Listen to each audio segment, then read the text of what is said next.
Hachette Audio presents I Am Still With You, a reckoning with silence, inheritance, and history. Written by Emmanuel Iduma.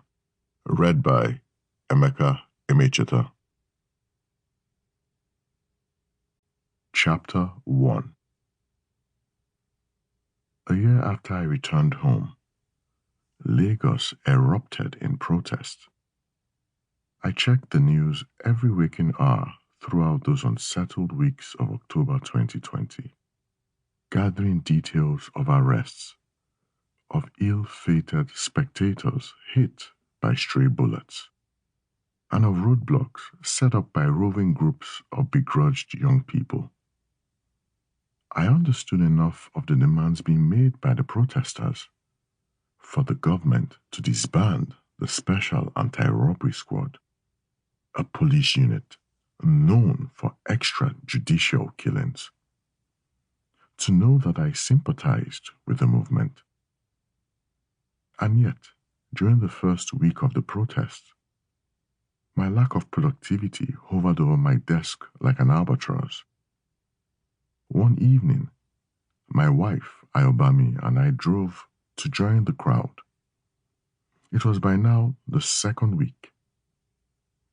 Looking back, I realized I had agreed to venture out only because I could be of no use to myself otherwise, as if moved by irritability and not curiosity.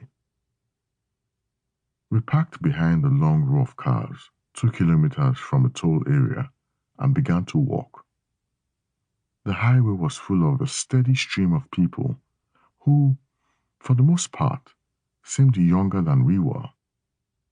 It was a popular opinion in the commentaries we read, and we could now attest that this was an uprising by a generation born after or just before Nigeria's return to democratic rule in 1999.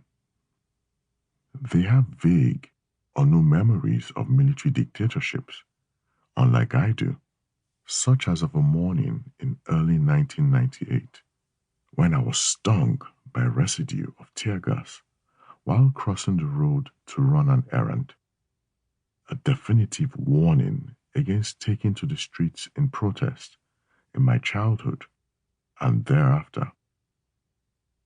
Approaching the toll gate, we saw clusters of idle protesters sitting on barricades or on car hoods. Some blared music from their cars, dressed in singlets or miniskirts. Sample complete. Ready to continue?